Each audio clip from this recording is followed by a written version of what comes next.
الحمدللہ رب العالمین والصلاة والسلام علی نبینا محمد وعلی آلہ وصحبہ اجمعین، اما بعد۔ عورت کا مال حق، دیکھیں اس میں سب سے پہلی بات امام جوزی فرماتے ہیں کہ عورت کا حق شوہر کے مال سے، اگر شوہر نے اپنا واجبی خرچہ دیا ہے عورت اور بچوں کو، تو بیوی اس میں خرچ نہ کرے، کوئی آگے وہاں خرچ نہ کرے، کیونکہ لیکن اگر اختیار دے دے، کھائیں خرچ کریں، تو پھر خرچ بھی کر سکتی عورت، کوئی مسئلہ نہیں ہے۔ لیکن اگر عورت شوہر اختیار دے دیتا بیوی کو، ویسے اگر وہ واجبی خرچہ دے رہا ہے تو اس پہ اس کو حق نہیں ہے وہ آگے بھی خرچ کرتی رہے، اس کو بتائے، ٹھیک ہے نا۔ اسی طرح اگر شوہر کے مال سے صدقہ کر دے تو وہ جانتی ہے کہ شوہر کا کوئی اعتراض نہیں ہوگا، تو پھر جائز ہو سکتا ہے۔ البتہ اگر وہ جانتی ہے کہ شوہر اس کو خرچ کرنے پہ مال کو پسند نہیں کرے گا، تو پھر شوہر کے مال سے وہ لینا، صدقہ کرنا اس طرح جائز نہیں ہوگا۔ ہاں، خرچ کے بارے میں اگر عورت کو خرچ کے بارے میں ضرورت ہے خرچے کی، تو وہ اپنی ضرورت کے تحت لے سکتی ہے شوہر کے مال سے، ٹھیک ہے نا، وہ لے سکتی ہے جتنا اس کو ضرورت ہے، اور شوہر اس کو دیتا ہی نہیں ہے اور اس کو ضرورت ہے تو وہ اتنا لے لے۔ اسی طرح شوہر کی طرف سے جو بھی بیوی کو مال مل رہا ہے، بیوی اس کو ناپسند نہ کرے بلکہ پسند کرے۔ اہم پوائنٹ ہے، انسان یعنی کہ وہ جتنا بھی شوہر کی وہ طاقت ہے، استطاعت ہے، وہ اگر بیوی کو دے رہا ہے تو بیوی کو چاہیے کہ وہ اس چیز کو پسند کرے، ناپسند نہ کرے۔ اسی طرح ایک بڑا اہم پوائنٹ ہے کہ انسان اپنے حقوق کا اعتراض کرنے سے پہلے یہ سوچے کہ کیا اس نے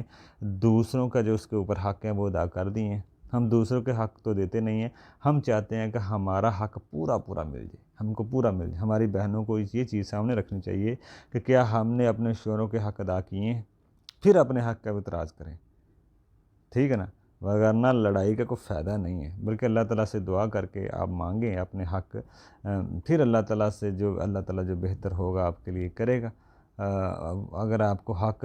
ادھر دے دے اللہ تعالیٰ، یا پھر اگر آپ کو ادھر حق نہیں اللہ تعالیٰ دلوا رہا، تو یہ کوئی وجہ ہے